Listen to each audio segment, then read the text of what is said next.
The late afternoon sun cast long shadows across the manicured lawns of the Harper family estate. A pristine slice of suburban Connecticut where every hedge was trimmed to perfection and every driveway gleamed under the weight of unspoken expectations. Olivia Harper, 22, stepped through the side door of her father's sprawling G-Min home. Her sneakers soft against the polished tile. The air inside was unnaturally still, no clink of glassware, no hum of a distant TV. Just an eerie quiet that seemed to hold its breath alongside her. She was here for one last errand before her Yale graduation tomorrow. Her cap and gown waiting to be picked up. Her coffee order still warm in her hand. She'd even let herself smile earlier when the barista got her name right, Olivia, not Liv. Not Ollie. It felt like a sign that everything was falling into place. That the version of herself she'd spent years building was finally ready to step into the spotlight. But the silence in the house was the first warning. The second was the single sheet of paper on the kitchen counter. Folded once. Sitting dead center like a judge's gavel. No envelope. No greeting. Just 7 words scrawled in her father's unmistakable blocky handwriting. Graduation cancelled. Court papers incoming. The ink seemed to pulse under her gaze. Each letter a deliberate cut. No, love, Dad. No explanation. Just a cold declaration. As if she were a problem to be erased. Olivia stood frozen, her breath shallow, the edge of the granite counter biting into her palm. Not even a phone call. She muttered, her voice barely audible. Just ink. Like I'm a contract to be voided. Her hand moved to her phone. Instinct overriding shock. She opened her banking app. A habit born from years of double-checking when life felt unsteady. The screen loaded, and her stomach dropped. Her education fund, the one her father, James Harper, co-managed for security, was locked. Access denied. Authorization revoked by co-owner. The words glared back at her. Clinical and final. She dialed the bank, her voice steady despite the tremor in her chest. Hi, I'm trying to access my account. Ending in 5823. She said. The representative's response was polite. Detached. That account was modified this morning. Authorization revoked by Mr. James Harper. Olivia thanked her, hung up, and stared at the counter. The note still untouched, its words now blurring into the grain of the stone. She didn't cry. She didn't scream. She walked out, leaving the note where it lay. As if touching it would make the betrayal real. The drive back to her New Haven apartment was a blur of empty streets and fading daylight. No radio. No music. Just the hum of tires and the weight of a truth she wasn't ready to name. At home, she dropped her keys on the counter, brewed a cup of tea she wouldn't drink, and sank to the floor, her back against the cabinet. The silence of her apartment, usually a comfort, felt loaded now, like it was daring her to break. But Olivia didn't break. She reached for her laptop, the screen flickering to life like a hesitant ally. Her thesis folder was still there. Labeled Final Draft, Olivia Harper. Her name, her work, her late nights, still intact. For now, a memory surfaced, sharp and unbidden. Her last real conversation with her father. 6 months ago at a tense family dinner. You're too open about private matters, Olivia, he'd said, his tone clipped. Not advisory but warning. We don't air our laundry in public. We protect the family name.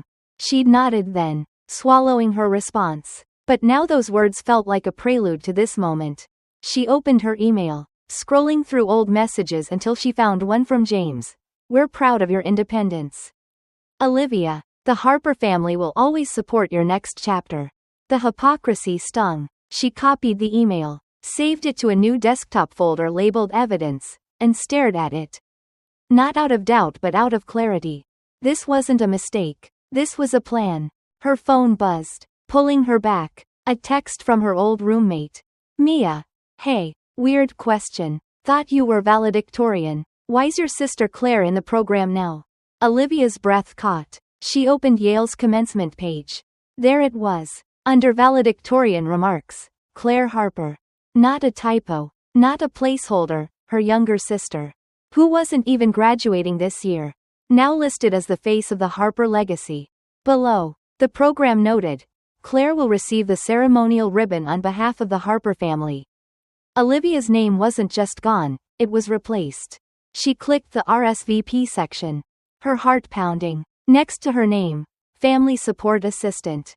As if she'd been demoted to handing out programs or refilling water pitchers after 4 years of carrying the family name on her shoulders. She forwarded the page to her evidence folder, renaming it Proof of Reassignment. A quote from a book she'd read years ago echoed in her mind. You don't have to set yourself on fire to keep others warm.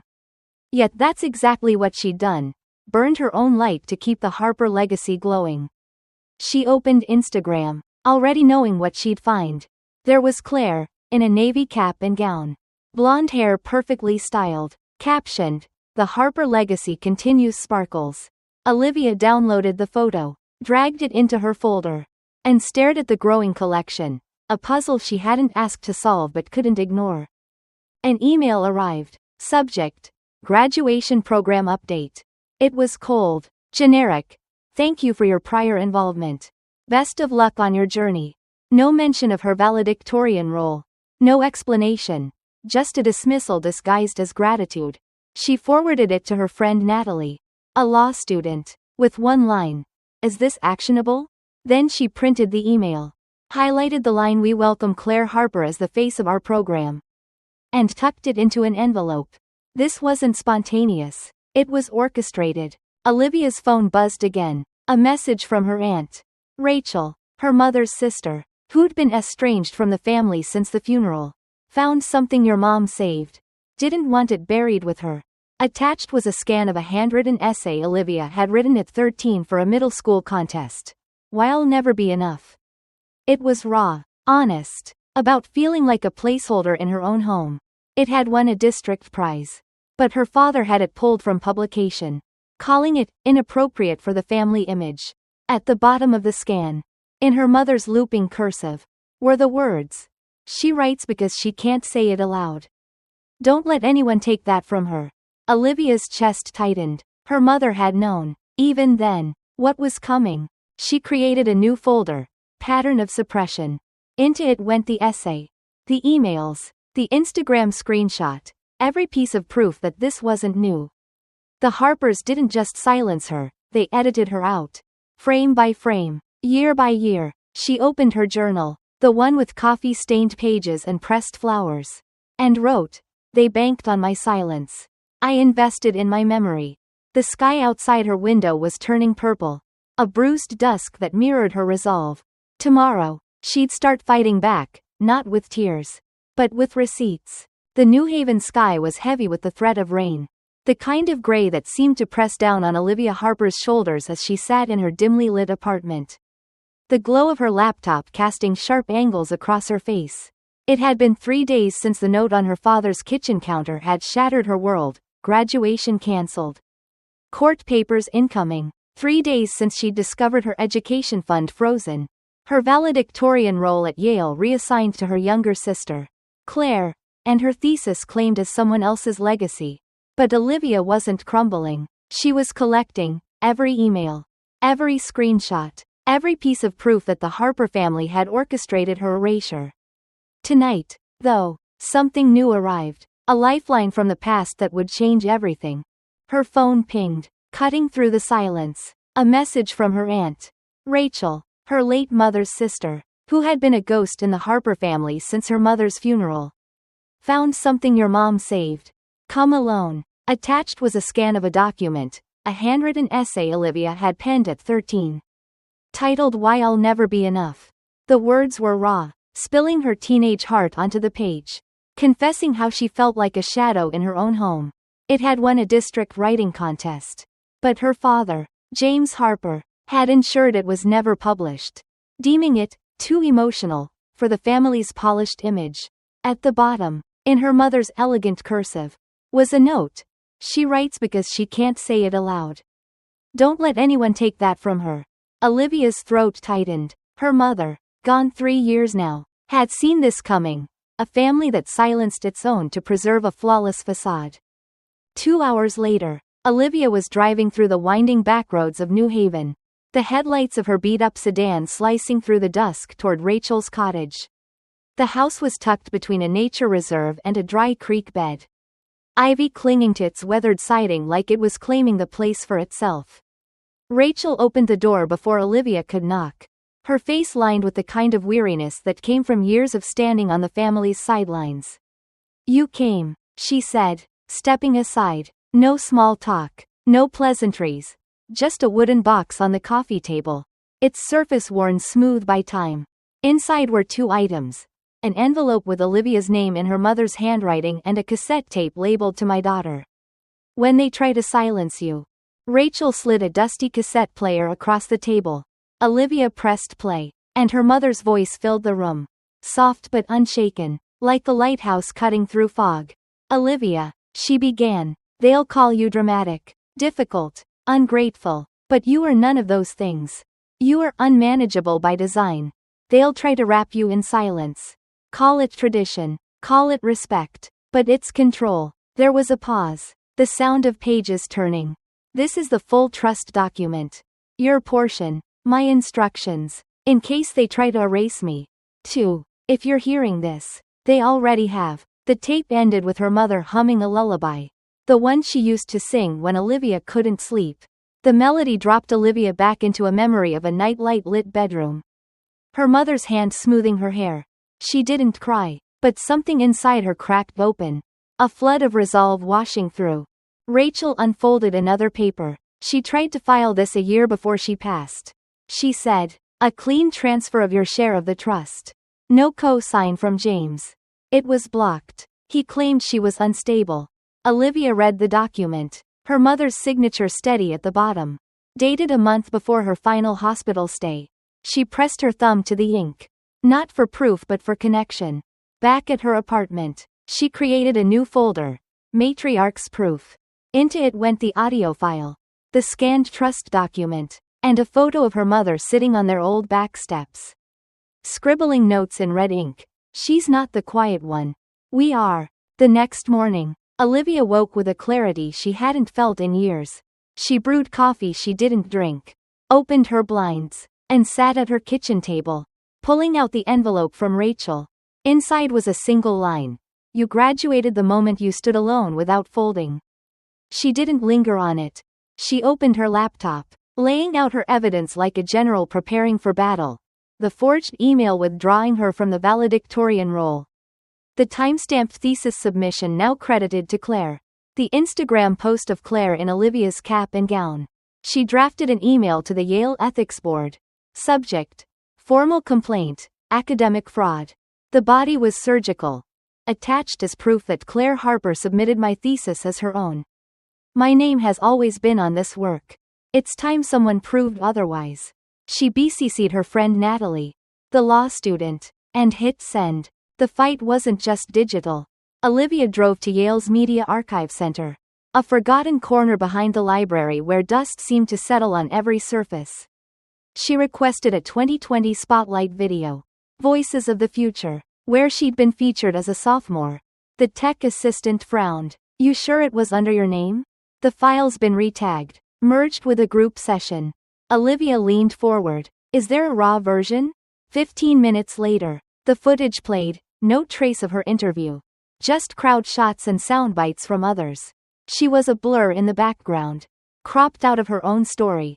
"You can't erase someone unless you plan to," she whispered, saving the metadata to her growing arsenal. Days later, Olivia walked into Yale's legal wing.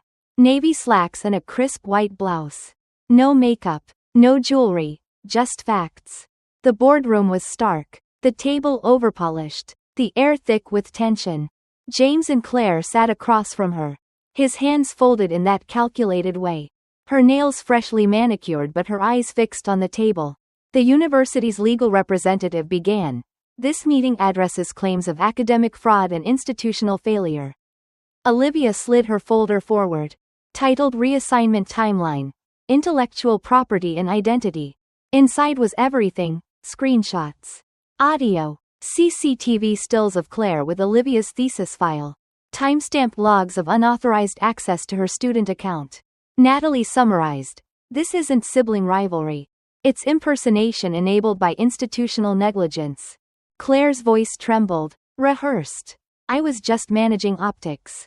Olivia didn't flinch. Optics hide rot. James stayed silent, his face a mask of practiced detachment. Then a board member spoke, holding a printed email from a tenured professor. I failed to question the withdrawal of Olivia Harper's thesis. That was a mistake. The room stilled. After deliberation, the verdict came. The thesis authorship is reinstated to Olivia Harper. Claire Harper's submission is withdrawn. The university will issue a public acknowledgement of mishandling.